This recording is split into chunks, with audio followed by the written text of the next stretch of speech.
নমস্কার।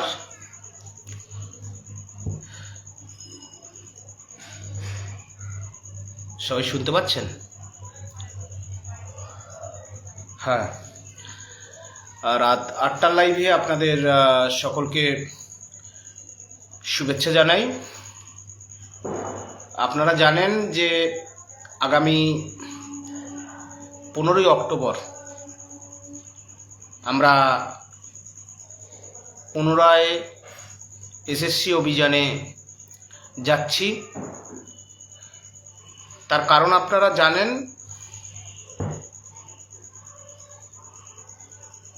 যে আমরা দীর্ঘদিন ধরে রাস্তার লড়াইয়ে আছি, কোর্টের লড়াইয়ে। আমরা বারবার স্কুল সার্ভিস কমিশনের চেয়ারম্যান শ্রী সিদ্ধার্থ মজুমদারকে বারবার জানিয়েছি।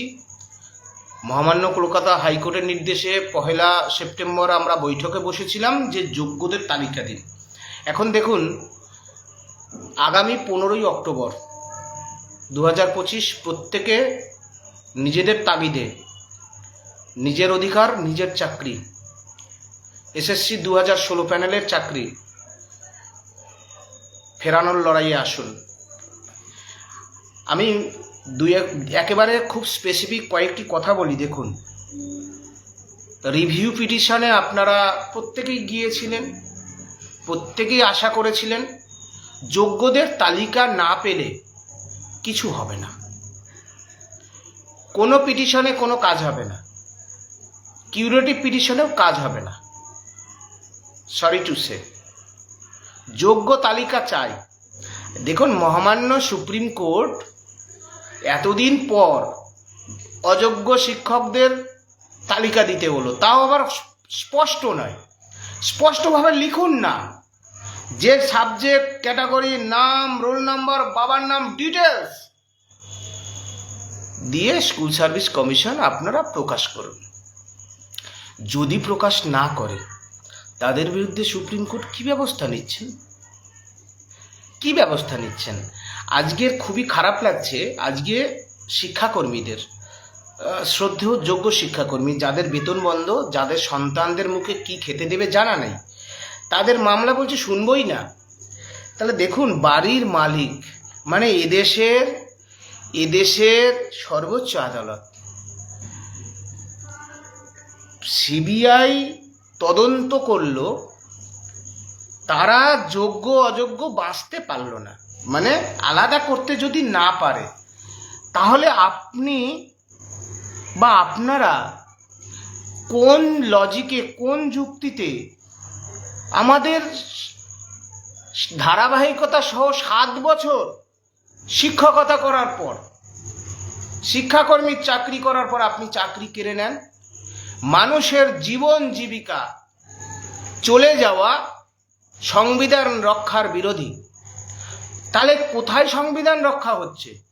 ভারতবর্ষের সুপ্রিম কোর্ট প্রতিষ্ঠিত হয়েছে সংবিধান রক্ষার জন্য, মানুষকে ন্যায় দেওয়ার জন্য। মানে বিচার ব্যবস্থার প্রতি আমাদের চিরদিন আস্থা ছিল, চিরদিন থাকবে। আর যে সকল বিচারপতির ঘরে, কোন একটা বিচারপতির ঘরে ওই আগুন লেগেছিল, তখন ফায়ার সার্ভিস গিয়ে যখন আগুন নেভাতে গেছি, কারি টাকা। যেমন আমরা ছোটবেলায় ওই যখন লটারি তো আমরা কিনতে পারতাম না, কেউ যখন লটারি কিনতো ওইগুলো কুড়িয়ে নিয়ে আসতাম, নিয়ে আমরা টাকা খেলতাম। এই 100 টাকা, এই 500 টাকা, এই আমার 10,000 টাকা আছে, তো এরকম টাকা পাওয়া গেছে। তো এরকম তো সব বিচারপতি চোর না। তাহলে ভারতবর্ষ চলছে কি করে? সংবিধানকে মাথায় নিয়ে এত 99.99% বিচারপতিরা দেশের সেবা করে যাচ্ছেন সংবিধানকে মাথায় রেখে। কিন্তু শিক্ষাকর্মীদের এরকম বলছেন, সিবিআই তদন্ত যদি সেগ্রিগেশন করতে না পারে, তাহলে আমাদের চাকরি যায় কি করে? সুতরাং শিক্ষাকর্মীদের মামলায় বুঝছি আমি শুনবই না। হ্যাঁ, নেটওয়ার্কের সমস্যা। যাই হোক, আমরা মহামান্য সুপ্রিম কোর্টের প্রতি আমাদের আবেদন, আমরা অসহায়, আমাদের কথা কে শুনবে? সুপ্রিম কোর্টকে শুনতে হবে। বাবা সাহেব আম্বেদকর সেই জন্যই সুপ্রিম কোর্টটা সংবিধান রচনা করে গিয়েছিল, আর সুপ্রিম কোর্ট তৈরি হয়েছিল মানুষের জন্য। যাই হোক, বিচার ব্যবস্থার প্রতি আমাদের খুব আস্থা এবং ভরসা ছিল, আছে, থাকবে। কিন্তু আমরা হতাশ হয়ে পড়ছি। বিচার ব্যবস্থা পশ্চিমবঙ্গের এসএসসি 2016 প্যানেলের, হ্যাঁ, আমার মনে হয় নেটওয়ার্কেও সমস্যা, মানে কি বলবো, মানে পরিস্থিতিটা ভাবুন। দেখুন, কমিশনের ভুলে কারো চাকরি যাওয়া যাবে না, যাওয়া চলবে না। সুপ্রিম কোর্ট রায় দিয়েছে ঝাড়খণ্ডের ক্ষেত্রে। আর আমাদের চাকরি চুরি করলো কে?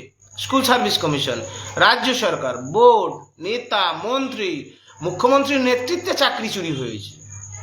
হ্যাঁ, তাহলে কমিশনের ভুলে এসএসসি মামলায় কি? সময় নিচ্ছি না, আগামী 15ই অক্টোবর এসএসসি অভিযানে আসুন। যোগ্য তালিকা দিন, অযোগ্য শিক্ষক শিক্ষিকাদের তালিকা সাবজেক্ট ক্যাটাগরি ওয়াইজ দুই পক্ষেরই যোগ্য অযোগ্য প্রকাশ করতে হবে ধারাবাহিক। হ্যাঁ, খুব সমস্যা। যাই হোক, শেষ করি। সুপ্রিম কোর্ট আমাদের মাথায়, সুপ্রিম কোর্ট আমাদের ন্যায় বিচার দিক।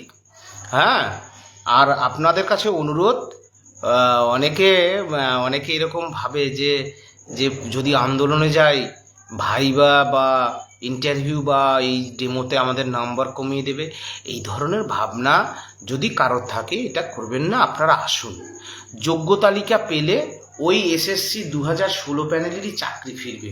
আমার ভিডিওটা রেখে দেবেন।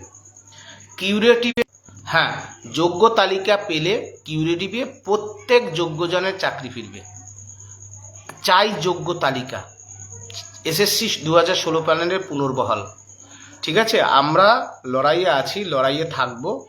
হ্যাঁ, সুপ্রিম কোর্টের প্রতি আমাদের আশা প্রত্যাশা, মানুষকে ন্যায় বিচার পাইয়ে দিক ভারতবর্ষের সুপ্রিম কোর্ট।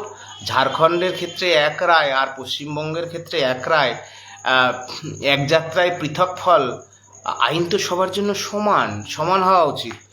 যদি না হয় তাহলে অনভিপ্রেত কিছু ঘটনা ঘটে যায়, যার জন্য লজ্জিত হতে হয়। দেশবাসীকে লজ্জিত হতে হয়, তাই না? এগুলো থেকে আমাদের প্রত্যেককে সচেতন থাকতে হবে। সুতরাং সুপ্রিম কোর্টের কাছে আমাদের এই প্রার্থনা, কিউরেটিভে প্রত্যেক যোগ্যদের চাকরি ফেরানো হোক। রাজ্য সরকার, স্কুল সার্ভিস কমিশন, যারা কেন যোগ্য তালিকা দেবে না, আর সিবিআই তদন্ত যদি সম্পূর্ণ, তারা যদি যোগ্য অযোগ্য আলাদা করতে না পারে, তাহলে তদন্ত তো সম্পন্ন হয়নি। তাহলে যারা ঠিকঠাক তদন্ত করতে পারেনি তাদের বিরুদ্ধে কি ব্যবস্থা নিচ্ছে সুপ্রিম কোর্ট? কে ব্যবস্থা নেবে সিবিআইয়ের বিরুদ্ধে? সিবিআইয়ের বিরুদ্ধে ব্যবস্থাটা নেবে কে? হ্যাঁ, কাদের ভুলে? আমাদের ভুলে চাকরি গেছে? আমাদের ভুলে কি চাকরি গেছে? আমাদের কি অযোগ্য বলতে পেরেছেন? আমরা কি কাউকে বলেছি যে কোনো বিচারপতির কাছে 500 কোটি টাকায় পাওয়া গেছে? আমরা বলেছি একজন বিচারপতির ঘরে টাকা পাওয়া গেছে, খবরে দেখেছি। আমরা কি বলেছি অমুক বিচারপতি যারা এরকম ভয়ঙ্কর রায় দিয়েছে তার ঘরে 500 কোটি 700 কোটি টাকা পাওয়া গেছে? কারণ আমাদের কাছে প্রমাণ নেই, তাই আমরা বলিনি। সুতরাং আমরা যে অযোগ্য এই প্রমাণ সুপ্রিম কোর্টের কাছে নেই, তাহলে আমাদের কেন চাকরি যাবে? আমরা যে অযোগ্য, আমি যে সাদা খাতার মাস্টার, আমি যে র্যাঙ্ক জাম করেছি, আউট অফ প্যানেল করেছি, বা ঘুষ দিয়েছি, বা ওএমআর ম্যানিপুলেশন করেছি, বা কোন স্টেজে কোন স্তরে সিবিআই, এসএসসি, বোর্ড, রাজ্য সরকার, হাইকোর্ট, সুপ্রিম কোর্ট, কোথাও আমাদের নাম নেই। বাক কমিটি, কোথাও আমার নাম নেই। তাহলে আপনার কাছে প্রমাণ নেই আমি অযোগ্য, এটা প্রমাণ নেই। অযোগ্য তালিকা প্রকাশিত হয়েছে, সেখানে আমার নাম নেই, আমাদের নাম নেই। আমাদের কেন চাকরি যাবে? অযোগ্যদের চাকরি যায়। আমাদের যোগ্য কাগজপত্র রয়েছে, যোগ্য অ্যাপয়েন্টমেন্ট রয়েছে, মাধ্যমিক, উচ্চ মাধ্যমিক, গ্রাজুয়েশন, এমএসসি, বিএড, পিএইচডি, যার বিভিন্ন রকম রয়েছে, সব যোগ্য কাগজপত্র রয়েছে, মেহনত করে চাকরি পেয়েছে। তাহলে সেই যোগ্য চাকরি যদি যায়, তাহলে সত্যের পরাজয় হয়, মিথ্যার জয় হয়। আইন তো তা বলে না। সুতরাং ভারতবর্ষে কলঙ্কের ইতিহাস রচিত হচ্ছে। আমার জেল হতে পারে, আমার ফাঁসি হয়ে যেতে পারে, আমি ফাঁসি লটকে নেব আমার গলায়। আমি আপনাদের বলে রাখলাম, মায়েরা, বোনেরা, ফাঁসির দড়ি আমার গলায় লটকে নেব। এটা আইন নয়, এটা আমাদের জন্য বিচার দেওয়া হয়নি, এটা আমাদের ফাঁসি দেওয়া হয়েছে। এটা আমাদের ফাঁসিতে চড়ানো হয়েছে। সুতরাং জন্মেছি যখন চলে যাব একদিন, জন্মেছি যখন চলে যাব একদিন, দুর্নীতির বিরুদ্ধে লড়ে যেতে হবে। আপনাদের বলতে চাই, আপনারা আসুন এই দুর্নীতির বিরুদ্ধে আপসীন ধারার লড়াইয়ে 15ই অক্টোবর এসএসসি অভিযানে আসুন। আমাদের নামে কোথাও কোনো অভিযোগ নেই, তাহলে আমাদের যখন আপনি অযোগ্য বলতে পারেননি, কোন লজিকে আমাদের চাকরি যাবে? আপনি আবার পরীক্ষায় বসুন, দেখি মাননীয় বিচারকরা, যারা বড় বড় পলিটিশিয়ানরা, যারা বড় বড় বাতেলা মারছেন, আপনারা আবার দেখি পরীক্ষায় বসুন, দেখি কেমন লাগে, কেমন মজাটা লাগে দেখি। ভারতবর্ষের মানুষ ন্যায় পাচ্ছে না। দেখুন, আমার হারানোর নেই, পাওয়ারও নেই, বেতন মন্দ সব চলে যাক, জীবন থেকে সব চলে যাক, কিন্তু আমার কথাটা বলতে চাইছি, ভারতবর্ষের মানুষ লক্ষ লক্ষ কোটি কোটি টাকা খরচা করে, গরিব মানুষ, নাগরিক সুপ্রিম কোর্টে যায় ন্যায় বিচার পাওয়ার জন্য, কারণ ওটাই শেষ স্টেজ। আপনি অযোগ্য তালিকা প্রকাশ করতে বলছেন, তাহলে বাকি রইল যোগ্য। বলুন যোগ্যদের তালিকা প্রকাশ করতে, আর যোগ্যদের তালিকা প্রকাশ না করলে অ্যাকশন নিন। কি ব্যবস্থা নিয়েছে সুপ্রিম কোর্ট? এ চোর এসএসসির বিরুদ্ধে কি ব্যবস্থা নিয়েছে সুপ্রিম কোর্ট? আমরা জানতে চাই। সংবিধান আমাদের মত প্রকাশের অধিকার দিয়েছে, সুতরাং ভয় দেখে কোনো লাভ নেই। আমরা কোনো বিচারপতির বিরুদ্ধে বলছি না, এটা একটা সিস্টেম। ভারতবর্ষের বিচারালয়, সুপ্রিম কোর্ট আমাদের মাথায়, সংবিধান আমাদের মাথায়। বাবা সাহেব আমাদের জন্য, নাগরিকদের জন্য আইন রচনা করে গিয়েছিল। ভারতবর্ষের মানুষ ন্যায় পাচ্ছে না, ভারতবর্ষের মানুষ ন্যায় পাচ্ছে না, পশ্চিমবাংলার মানুষ ন্যায় পাচ্ছে না। ঝাড়খণ্ডের মামলায় বলছে কমিশনের বলে কারোর চাকরি যাবে না, তারপর আবার লিখছে এই রায় শুধুমাত্র এর ক্ষেত্রেই প্রযোজ্য হবে। কেন? আমরা কি দোষ করেছি? আমরা পশ্চিমবঙ্গের মানুষ বলে কি দোষ করেছি আমরা? আমাদের যোগ্য চাকরি ফিরিয়ে দিতে হবে, পরিষ্কার কথা। আমি আবারও বলছি, জন্মেছি যখন চলে যাব। ভাইয়েরা, মায়েরা, বোনেরা, ফাঁসিতে লটকে দিন, কিন্তু আমাকে যখন আপনি অযোগ্য বলতে পারেননি, অযোগ্য তালিকা আমার নামটা তুলতে যখন আপনি পারেননি, আমার চাকরি খাওয়ার অধিকার আপনার বাপেরও নেই। এটাই আমার পরিষ্কার কথা। কারো বাবার ক্ষমতা নেই আমার এই কষ্টে, এত কষ্টের পাওয়া একটা চাকরি। হ্যাঁ, একটা চাকরি চলে যাওয়ার সাথে সাথে একটা পরিবার, বাবা মা, আর্থ সামাজিক সম্মান, হ্যাঁ, মানুষ বেঁচে থাকবে কি করে? আর মানুষের জীবন কেড়ে নেওয়া সংবিধান বলেনি। মানুষের জীবন জীবিকা কেড়ে নেওয়া সংবিধান রক্ষার বিরোধী। সুতরাং সংবিধান রক্ষা হচ্ছে না। মাননীয় প্রধান বিচারপতি মহোদয়, সংবিধান রক্ষা হচ্ছে না। আপনি আরজিকর মামলায় আমরা দেখেছি সুমোটো ব্যবস্থা নেয়। কে সুমোটো ব্যবস্থা কেন নিচ্ছেন না এই চোর রাজ্য সরকারের বিরুদ্ধে? আপনি আবার একটা বলছে ফ্রেশ সিলেকশন কাকে বলে তার গাইডলাইনও দেননি। এইসব ধোঁয়াশা কেন? মানুষ কত টাকা খরচা করে, আমাদের গাটের পয়সা খরচা করে আমরা মামলা লড়বো আমাদের চাকরি বাঁচানোর জন্য। কি সিস্টেম? বেসরকারিকরণের একটা চরম প্রচেষ্টা চলছে বাংলার। আমি বলছি, I am sorry to say Bengali, আমি আপনাদের বলতে চাই, এই যে 26,000-এর মধ্যে যদি একটা ছেলে যোগ্য থাকে, সেই একজন যোগ্যের চাকরি বাঁচানো উচিত ছিল সুপ্রিম কোর্টের প্রতি মানুষের আস্থা হারাবে। আমার আস্থা হারিয়েছে, কোনো রাগ ঢাক নয়, সুপ্রিম কোর্টের প্রতি একেবারে আস্থা হারিয়ে যাচ্ছে। কেন বলছি? এই প্যানেলে যদি একজন যোগ্য থাকে, সুপ্রিম কোর্টের উচিত তার পাওয়ার এক্সারসাইজ করে কমিটি তৈরি করে, মাননীয় প্রাক্তন বিচারপতি, প্রধান বিচারপতি DY চন্দ্রচূড় বলেছিল, নোডাল কমিটি তৈরি করুন। নোডাল কমিটি তৈরি করে আরো 5 বছর সময় নিন। কারা যোগ্য আছে, যাদের এই যে 1806 জন তালিকা প্রকাশ হয়েছে, তাদেরকে সিবিআই ডাকুক। কেন ডাকছে না সিবিআই? যে তোরা কাকে টাকা দিয়েছিলিস, তোরা কেন অযোগ্য? কি ব্যবস্থা নিচ্ছে সুপ্রিম কোর্ট? তামাশা চলছে। কি ব্যবস্থা নিচ্ছে সুপ্রিম কোর্ট? এই 1806 জনকে ডাকুন, তাদেরকে জেলে পুরুন, তাদের টার্মিনেট আজও হয়নি। আমি বলছি না, আমার তাদের বিরুদ্ধে বক্তব্য নেই, আমি যে চাকরি চুরি করেছে তাদেরকে সিবিআই ডাকুক। কি ব্যবস্থা নিচ্ছে সিবিআই? আর সিবিআই যদি না পারে, সিবিআই এর বিরুদ্ধে সুপ্রিম কোর্ট কি ব্যবস্থা নিচ্ছে? কি ব্যবস্থা নিচ্ছে সিবিআই এর বিরুদ্ধে সুপ্রিম কোর্ট? আমরা আপনাদের বলতে চাই, আগামী 15ই অক্টোবর 2025 বুধবার এসএসসি অভিযানে আসুন।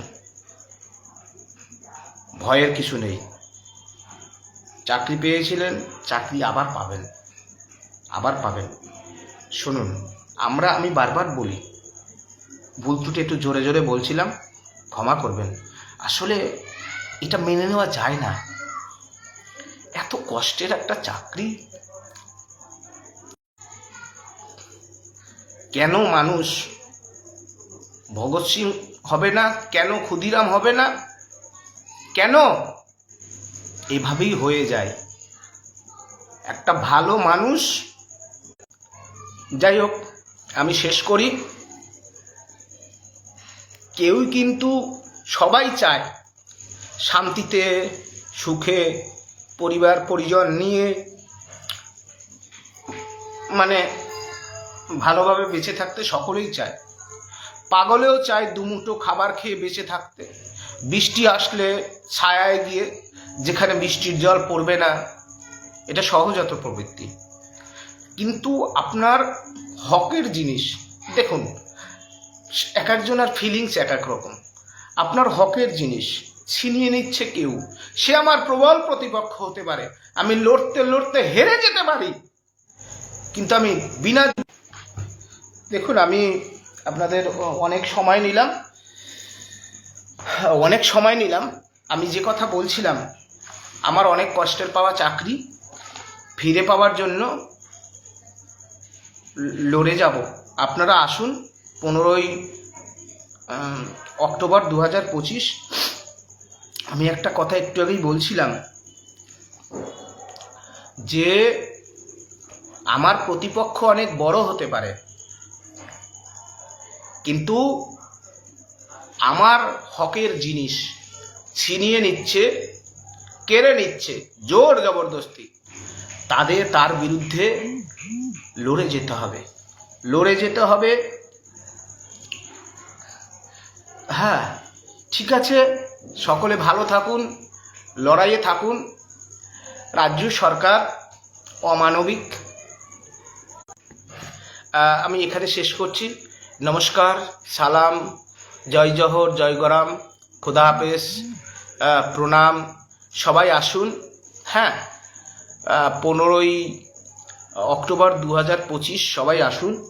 সুপ্রিম কোর্টের প্রতি আমাদের প্রার্থনা যে পশ্চিমবঙ্গের এসএসসি 2016 প্যানেলের হাজার হাজার যোগ্য শিক্ষক, শিক্ষিকা এবং শিক্ষাকর্মী যাদের জীবন বিপন্ন, তাদের চাকরিটা বাঁচান। এই যোগ্যদের চাকরি যদি সুপ্রিম কোর্ট বাঁচাতে না পারে, আমি বলতে পারি এটা ভারতবর্ষের বিচার ব্যবস্থার পক্ষে, সুপ্রিম কোর্টের পক্ষে সঠিক যাচ্ছে না। এই কলঙ্কের বোঝা পশ্চিমবঙ্গ রাজ্য সরকারকে তো বইতেই হবে, যারা বর্তমানে ক্ষমতা আছে, দেখবেন না কি হাল হয়। আর সুপ্রিম কোর্টকেও কিন্তু এই কলঙ্কের বোঝা বইতে হবে যে যোগ্যদের চাকরি বাঁচাতে পারলো না ভারতবর্ষের সুপ্রিম কোর্ট। রায়ে বলছে, হারে কত যোগ্য তোমাদের আনটেন্টেড, খুব কষ্ট হবে। আনটেন্টেডের মানে কি? এইসব কথাগুলো আমরা বলবো, লড়ে যাব। আপনারা আসুন। আর অনেকে যারা বলছেন যে, একটা ব্যক্তিগত কথা বলি, প্রশ্ন পেয়ে গেছেন, এই পেয়ে গেছেন, সেই পেয়ে গেছেন। দেখুন, আপনারা কি চাকরি হারিয়েছেন, বিচার বুদ্ধিও কি হারিয়েছেন?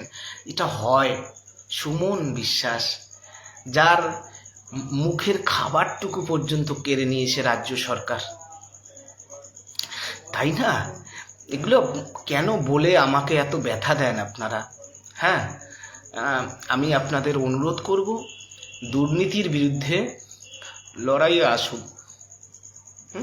শেষ করব। অনেক কথা বলেছি, অনেক সময় নিয়েছি। দুর্নীতির বিরুদ্ধে লড়াইয়ে অংশগ্রহণ করুন, আপনার জন্য, আপনার পরিবারের জন্য, আপনার পাশের বাড়ির ছেলেটার জন্য, আপনার সমাজের জন্য। যোগ্য শিক্ষক হয়ে যোগ্য শিক্ষাকর্মীদের প্রতি এটাই সমাজ আশা করে। আপনারা লহে বিব্রত রহিতে আসে নাই কেহ অবনী পরে, সকলের তরে সকলে আমরা, প্রত্যেকে আমরা পরের তরে। এই ভাবনায় উদ্দীপিত হয়ে আপনারা প্রত্যেকে এগিয়ে আসুন, লড়াইয়ে আসুন। নমস্কার, প্রণাম।